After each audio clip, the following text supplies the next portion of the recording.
Hola a todos y bienvenidos de nuevo a nuestro canal.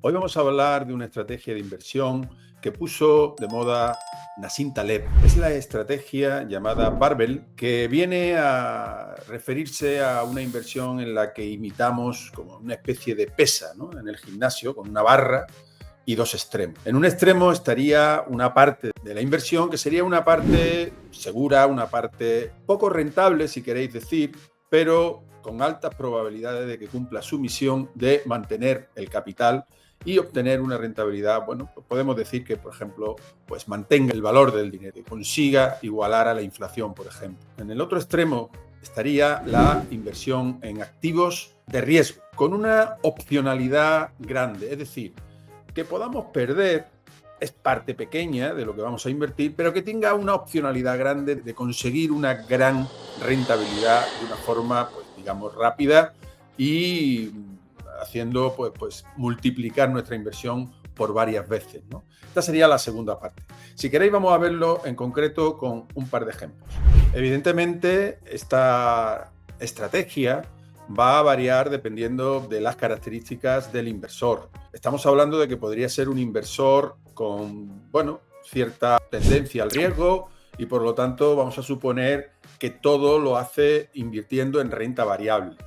En este caso, la parte segura de la inversión pues serían acciones de dividendos, por ejemplo, acciones seguras, acciones defensivas, acciones que suelen hacerlo no bien, no muy bien, pero no mal en todos los, digamos, etapas del proceso de inversión, ¿no? Etapas donde hay un auge de la bolsa, una pequeña depresión, una estabilización, un estancamiento. En todos esos casos, estas acciones son acciones defensivas que suelen hacerlo, pues, no mal del todo.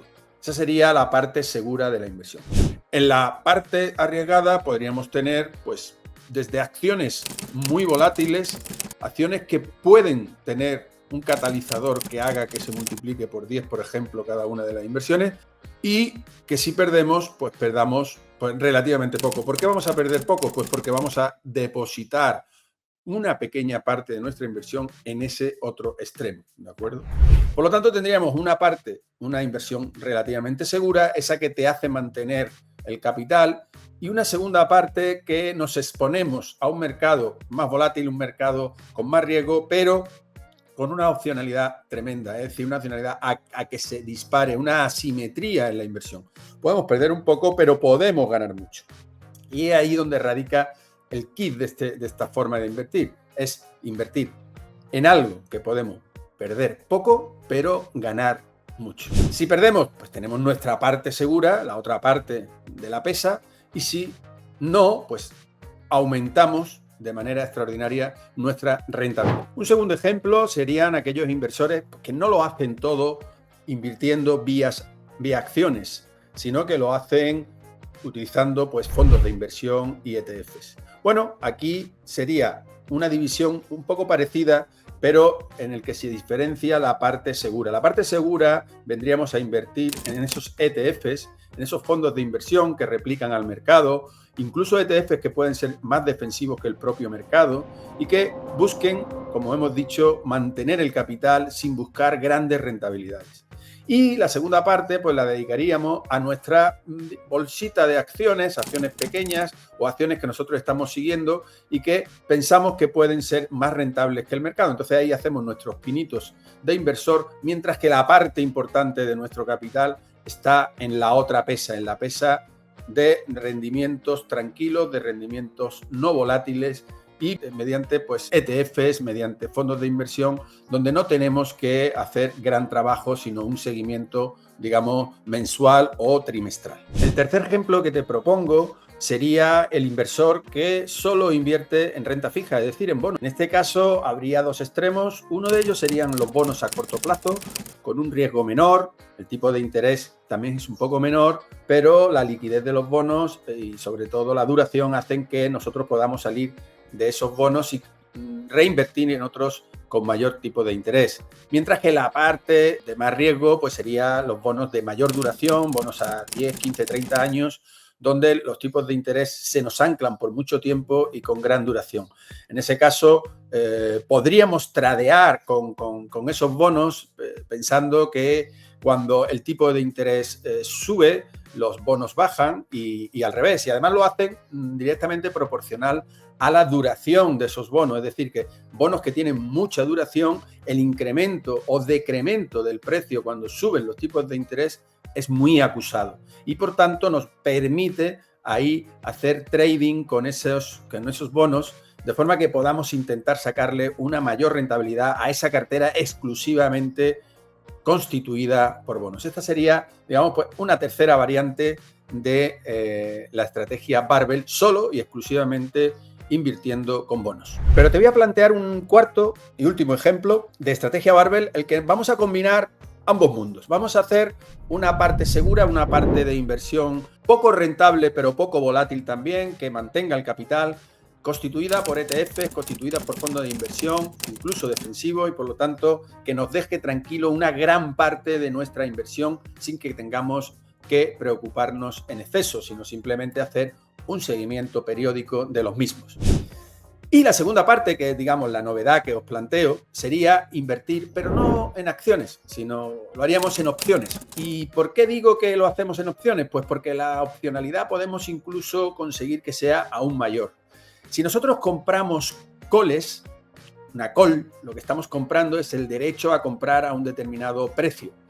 Por lo tanto, cuando nosotros podemos estimar que hay una empresa que puede dispararse, podemos pagar una pequeña prima, una prima que podemos incluso dar por perdida desde inicio y exponernos a esa posible subida de esa acción a partir del strike o precio de vencimiento de esa call que nosotros estamos comprando. De tal manera que si el precio en el mercado supera ese strike, nuestro beneficio se va a multiplicar y a medida que vaya creciendo se va a multiplicar más. De tal manera que nos exponemos, como hemos dicho, a perder una pequeña parte de nuestro capital, pero a conseguir una gran rentabilidad si efectivamente esas acciones se disparan. Pero ¿qué te parece si te digo que además esa inversión pequeña en comprar call de una acción determinada, la podemos compensar y que nos salga gratis, entre comillas, y pongo muchas comillas, haciendo una venta de put? Piensa que si nosotros vamos a comprar, por ejemplo, acciones de Apple y pensamos que está a 195 y se va a disparar por el motivo que sea, va a sacar inteligencia artificial o una aplicación para la medicina que va a conseguir que todo el mundo quiera tener un iPhone en su bolsillo o cualquier otra noticia. Si nosotros compramos call a strike 195, pues todo lo que suba de 195 para nosotros va a ser una ganancia. Pero nos ha costado esa pequeña cantidad, esa prima que nos cuesta comprar la call, pero claro, lógicamente esa exposición al mercado la tenemos que pagar. Lo que podemos hacer es vender una segunda parte, que sería la venta de put de esa misma acción, con ese mismo vencimiento o con otro, de tal manera que nos paguen esa prima que hemos tenido que pagar para comprar la call. Claro, cuando yo digo gratis, pues claro, en este caso sería yo compro una call por, vamos a suponer, $10 y vendo una put por $10, con lo cual yo no tengo que desembolsar absolutamente nada y me expongo a que la acción de Apple crezca muchísimo y yo gane. Pero claro, cuando yo digo gratis no es realmente gratis, porque cuando yo vendo una put me estoy exponiendo a que la acción baje y me vea obligado a comprar por debajo del precio que estábamos considerando. Vamos a suponer que sea 180, ¿no? Pues si la acción de Apple cayera a 150, pues nosotros tendríamos que asumir esa pérdida de 180 a 150. 180 sería el precio de vencimiento de la put y 150 el precio en el mercado, y por lo tanto nosotros tendríamos que asumir esa pérdida de 30. Por lo tanto, no digo que sea una estrategia gratis, porque no hay nada gratis, ni en el mundo de la bolsa ni en ningún sitio, y lo único que hacemos es tener una convicción fuerte de que Apple va a subir y por lo tanto, por un lado, quiero exponerme a que suba y compro la call, y por otro lado, no me importaría quedarme con unas acciones más baratas y vendo una put. De tal manera que no tengo que desembolsar nada y me expongo a dicho mercado. Esta sería la segunda parte, la parte, digamos, más riesgosa de la inversión. A esto dedicaríamos muy poca parte de nuestro capital, porque la mayoría estaría situado en ese tronco de inversiones tranquilas, inversiones con rendimiento controlado. Un rendimiento no puede ser grande, pero sí poco volátil, y que nos evite los sustos de tener el dinero invertido en el mercado. Bueno, con esto yo creo que hemos dado un repaso a lo que sería la estrategia Barbell, la que se puso de moda gracias a Nassim Taleb, y creo que nos puede servir para, digamos, de alguna manera aumentar nuestras posibilidades de inversión en este mundo de la bolsa. Pues nada más, muchas gracias por haber llegado hasta aquí. Espero que esta inversión te haya gustado. Y si tienes alguna pregunta, tienes algún comentario, hazlo abajo, que te contestaremos y podemos conversar a cómo podemos de alguna manera utilizar esta estrategia en tu personalísima forma de invertir, porque cada uno de los inversores debemos tener nuestra particular forma de invertir. Eso sí, podemos beber de una estrategia o de otra, pero al final nuestra estrategia personal debe ser la nuestra y darle los ribetes, como por ejemplo el que os estamos comentando hoy, de una estrategia Barbell.